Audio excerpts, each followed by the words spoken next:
Nazdar! Vítajte pri mojom ďalšom vlogu. Som Špajdy a áno, hovorím pri mojom ďalšom vlogu, pretože prvý vlog som nahral a publikoval pred 9 rokmi. Na stránku, ktorá už dnes žiaľ nepodporuje videá a nedá sa prehrať. Takže veľa šťastia s hľadaním. Tak, dnešný vlog nazvem jednoducho Delay. Alebo príhody z meškania, alebo príhody z cestovania. Fajn, poďme na to. Jedného krásneho dňa som cestoval z Banskej Bystrice do Bratislavy. Potreboval som niečo vybaviť, s pár ľuďmi sa stretnúť a chcel som postihať ešte pár ďalších záležitostí. Všetko to začalo tým, že som sa rozhodol ísť na ranný vlak. Bez toho, aby som sa informoval o nejakých komplikáciách alebo niečom na trati, po ktorej pôjdem. Tak som sa rozhodol, že idem raným vlakom na Blink do Bratislavy. To bežne nerobím, väčšinou si to naplánujem trochu lepšie. Problém bol už v tom, že som nejedol, nemal som nič doma a nestial som sa zastaviť v obchode, pretože chodím hrozne neskoro. Vo vlaku bol našťastie radený reštauračný vozeň, kde som raňajkoval. Podľa mňa úplne nevhodná a nepotrebná informácia, ale pre ten obraz, aby ste chápali, že som sa tešil z toho, že aký krásny deň, všetko mi zatiaľ úplne nádherne vychádza. Vlak som stihol, mám raňajky, tomáče, veľké kozmalovce, bumbác. Zrazili sme sa s autom. Auto pravdepodobne vychádzalo z bazáru a nefungovali mu brzdy. Dávajte pozor, čo si kupujete v bazároch. Nie vždy za to oplatí. Auto skončilo v kríkoch, bola privolaná záchranka, policajti, hasiči. Samozrejme, automaticky som vypočítal v hlavičke, že minimálne 2 hodiny budeme stáť. Čiže 2 hodiny meškanie. Yeah! Takže som to okamžite písal tomu človeku, s ktorým som sa mal stretnúť, že budem teda meškať minimálne 2 hodiny. Pretože ja som nevedel reálne, koľko mi to ešte môže trvať, kým dojdem do Bratislavy. V tej oblasti je len jedna koľaj. Osobné vlaky tam veľmi nejazdia a rýchlik, ktorý šiel za nami o 2 hodiny, by aj tak neprešiel. Najhoršie na tom bolo, že ľudia chodili zo strany na stranu, na začiatok a na koniec vlaku a chceli vedieť, čo sa vlastne stalo. To je trochu problém. Nemyslíte? Keď tam si ľudia snažia... Keď sa tam snažia záchranári robiť si svoju prácu a teraz sa tam snažia natlačiť ľudia. Ako... Nechápem ich logiku, dobre, fajn. Ja som ostal radšej vo svojom kupe a čakal som, čo sa teda bude diať. Pretože sa tam nemá čo diať, celé tie 2 hodiny môžem len čakať. Medzi tým som sa zarozprával s dievčinou z vedľajšieho kupe. Aj ona cestovala často, tak sme si teda rozumeli, porozprávali sme si o tom, že nechápeme tých ľudí a takto dookola. O chvíľku po vlaku chodili hasiči a pýtali sa cestujúcich, či sú v poriadku. Myslím, či sú v poriadku akože psychicky, či niečo nevideli, alebo im nie je zle. Pretože to sa stále môže. Predsa len nehodová udalosť, tak sa pýtajú.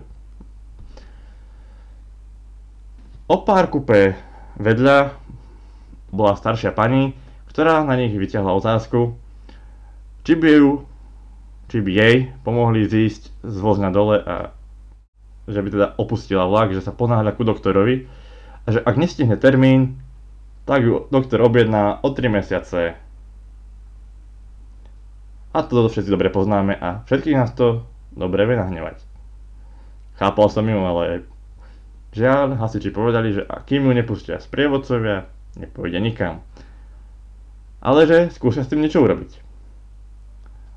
Ale staršia pani sa rozhodla, že toto už počula od sprievodcov, od všetkých, že ide. Zobrala si barličku A nejako horko ťažko musela zísť z vozňa dole. S tou babou sme akože pozerali, kam chce ísť, pretože tam bola fakt cesta a široko ďaleko pole. Akože možno nejaká dedina alebo niečo. Bola tam ešte stanica, ktorá by vám aj tak nepomohla, lebo tiež bola ďaleko od dediny.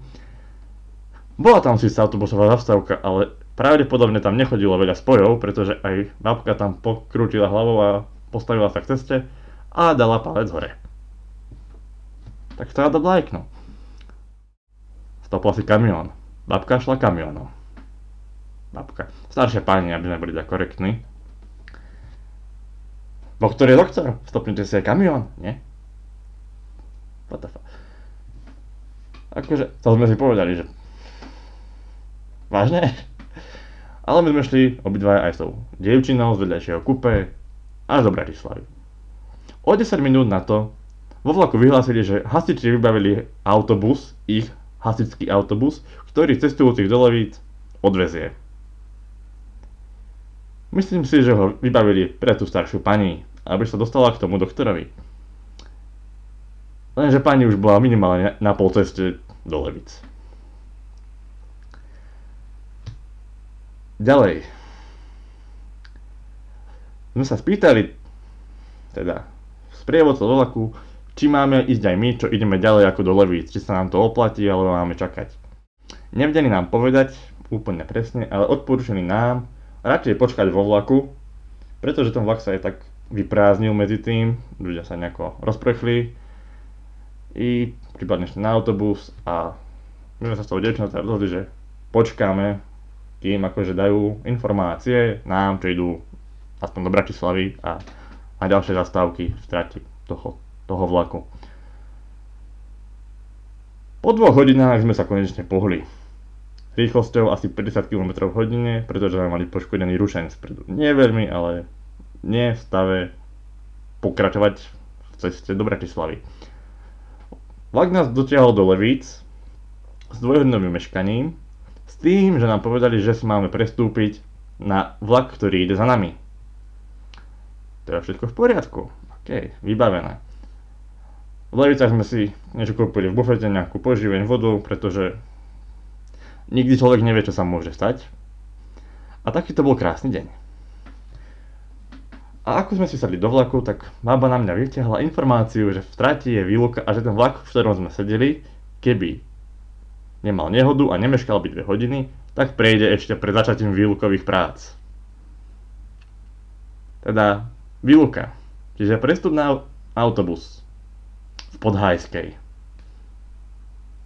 Výborne, čiže z druhého vlaku som vystúpil v Podhajskej.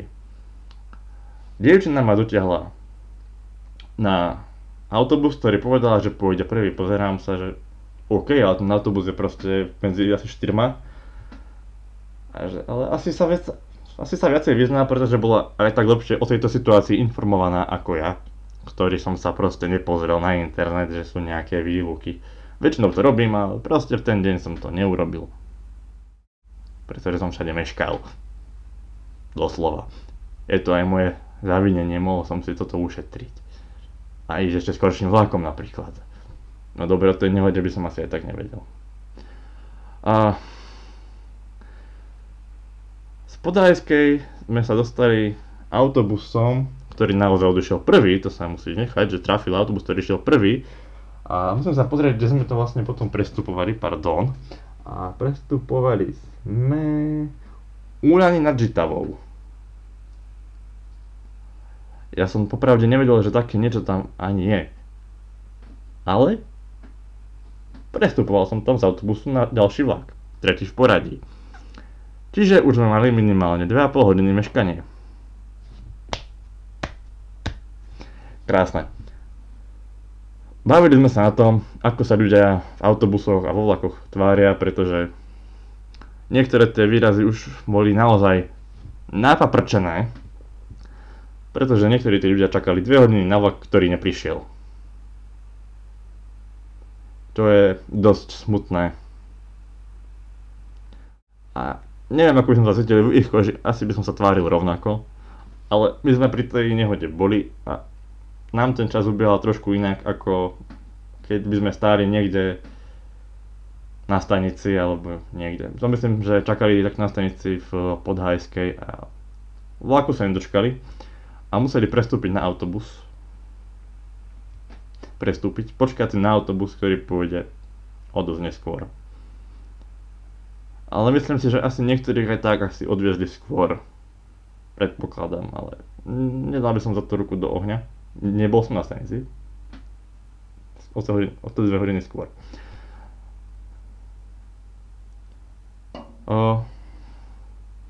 A to by asi bolo všetko z takých úplných mimoriadností. S tým, že 2,5 hodiny meškáme, pokračujeme do Bratislavy a už by nemala byť žiadna výluka, snáď žiadna mimoriadnosť a prídeme tam s 2,5 hodinami na konte. Ale to by sme nemohli byť na Slovensku predsa. A nemohli by sme ísť do Bratislavy. Však pre Bratislavu si musíme zastaviť aspoň na 10-20 minút. Však máte malé meškanie.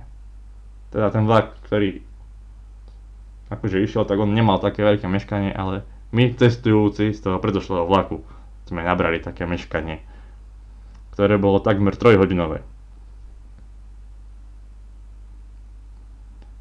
Čiže v Bratislave som bol o kúsok neskôr, ako som pôvodne plánoval. Našťastie som tam dorazil. Nestihol som len jednu vec, ktorú som chcel, pretože už mi to časovo nevychádzalo a fakt sa to nedalo zariadiť. Ale došiel som tam. A meno tej dievčiny do dneska neviem, pretože sa vo vlaku nikdy nepýtam na mená cestujúcich. Blbé pravidlo. Ale aj tak v živote už neuvidím. Vážne. Mal by som začať pýtať na mená ľudí. Aspoň pri cestovaní vlakom, že ahoj, keď už sa spolu bavíme, pretože... Ale o tom potom. Určite dám ešte niekedy nejaký delay. Viete čo, ja rovno ohlasím. O 9 rokov od teraz to bude... Od nahratia tohto bude 11. októbra 2026. To nie je taký zlý datum. Tak vtedy bude ďalší vlog, ďalší delay.